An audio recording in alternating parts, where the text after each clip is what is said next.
Senang dengan dirinya sendiri, Ratu Jahat kembali ke kastil dan menoleh ke cerminnya, bertanya, "Cermin, cermin di dinding, siapa yang paling cantik di antara semuanya?" "Putri Salju," kata si cermin. Sekali lagi, Ratu mengamuk. Kali ini, dia kembali ke pondok dengan menyamar sebagai pedagang wanita. Dia mengetuk pintu dan menunjukkan kepada Putri Salju sebuah sisir permata yang indah. Ratu menunjukkan cara memakai sisir tersebut, namun ternyata sisir itu beracun. Ketika Ratu menyelipkannya ke rambut Putri Salju pun terjatuh. Yakin bahwa dia telah membunuh Putri Salju, Ratu melarikan diri kembali ke kastil. Namun, ketika para kurcaci kembali ke rumah, mereka melepaskan sisir dari rambut Putri Salju dan dia hidup kembali. Sang ratu kemudian bertanya pada cerminnya, "Cermin, cermin di dinding, siapakah yang tercantik di antara semuanya?" "Putri Salju," kata si cermin. Ratu sangat murka. Untuk terakhir kalinya, dia menuju pondok.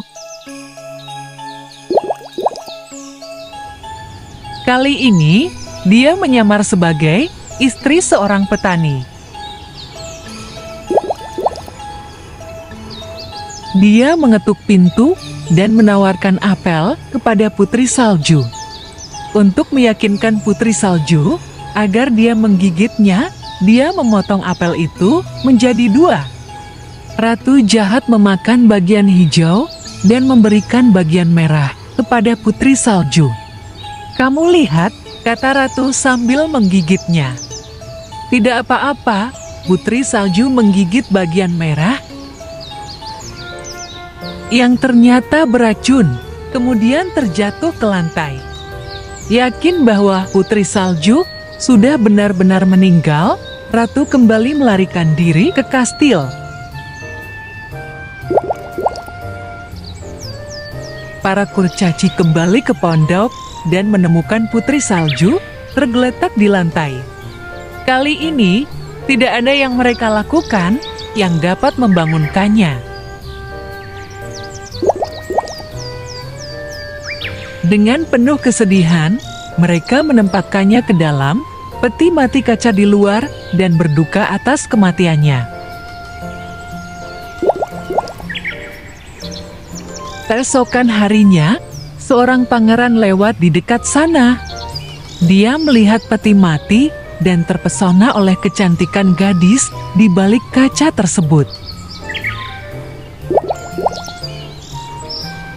Dia mengetuk pintu pondok para kurcaci dan menanyakan kisahnya.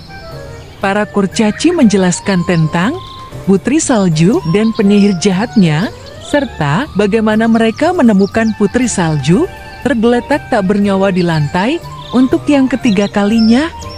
Pangeran meminta izin untuk membawa jenazah Putri Salju kembali ke istana ayahnya, tempat peristirahatan yang layak. Dengan berat hati, para kurcaci menyetujuinya.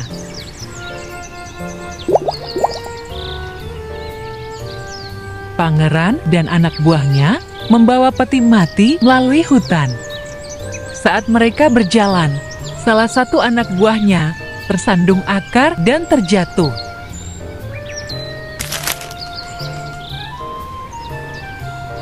Dia menjatuhkan peti mati dari Putri Salju, dan karena guncangan itu, sepotong apel terlepas dari mulut Putri Salju.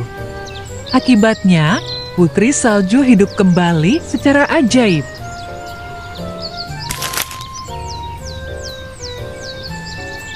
Sang pangeran membuka peti mati dan segera melamar Putri Salju.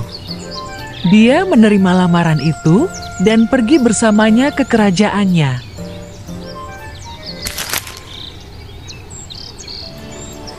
Pangeran mengundang semua orang di negeri itu ke pernikahan mereka, kecuali Ratu Jahat.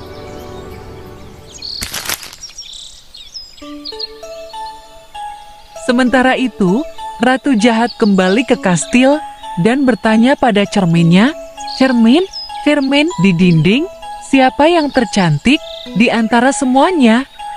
Cermin menjelaskan bahwa seorang pangeran dari kerajaan terdekat memiliki pengantin baru. Pengantin baru ini, kata cermin, jauh lebih cantik dari Ratu Jahat.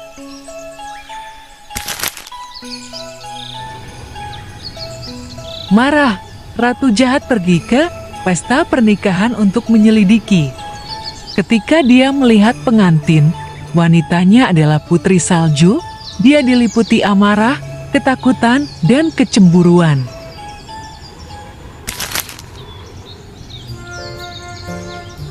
Saat dia merencanakan tindakan pengecut lainnya, pangeran melihatnya. Mengingat cerita yang diceritakan para kurcaci dan istri barunya, dia memerintahkan para penjaga untuk menangkapnya.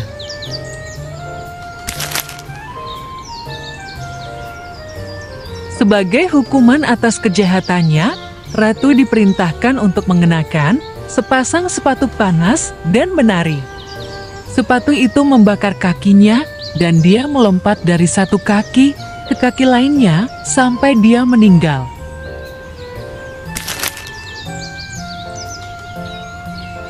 Meskipun dihadapkan dengan ancaman kematian dari Ratu Jahat, Putri Salju tetap tegar dan berani melarikan diri ke hutan belantara. Keberanian dan ketabahannya dalam menghadapi kesulitan adalah teladan bagi kita semua.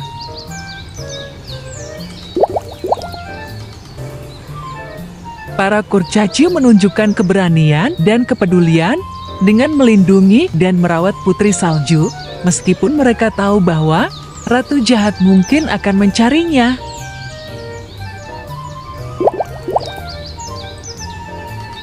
Pemburu yang ditugaskan untuk membunuh Putri Salju memilih untuk mengikuti hati nuraninya dan melepaskannya, menunjukkan bahwa kebaikan hati dan kejujuran selalu lebih kuat daripada perintah kejam.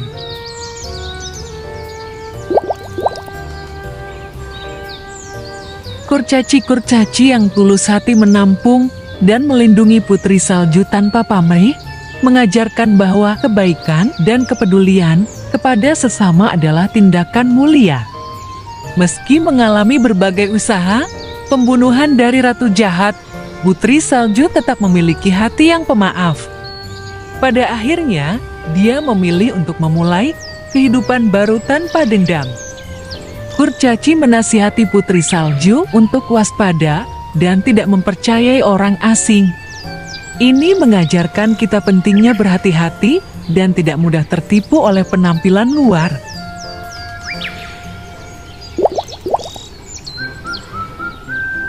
Meskipun Ratu Jahat mencoba berbagai cara untuk mencelakai Putri Salju, kebenaran dan kebaikan akhirnya menang.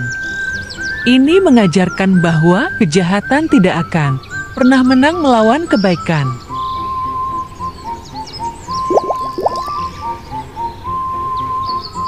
Kurcaci-kurcaci setia melindungi Putri Salju dan memberikan persahabatan yang tulus, mengajarkan bahwa kesetiaan dan persahabatan sejati adalah harta yang tak ternilai.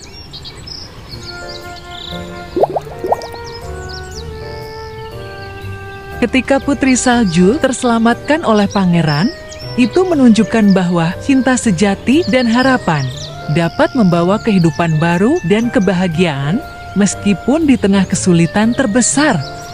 Kehidupan Putri Salju yang kembali setelah gigitan apel beracun mengajarkan kita bahwa keajaiban bisa terjadi kapan saja dan harapan tidak boleh hilang.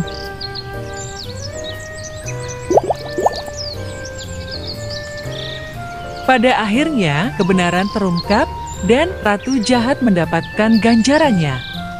Ini mengajarkan bahwa kebenaran akan selalu muncul dan kejahatan tidak akan bertahan lama.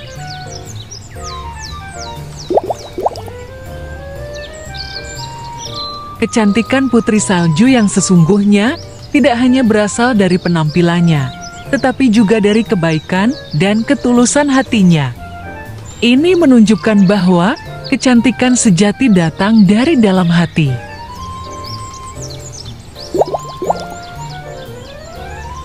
Para kurcaci menghormati putri salju, bahkan dalam kematiannya, dengan menjaga peti matinya. Ini mengajarkan pentingnya menghormati kehidupan dan kematian dengan penuh kasih sayang.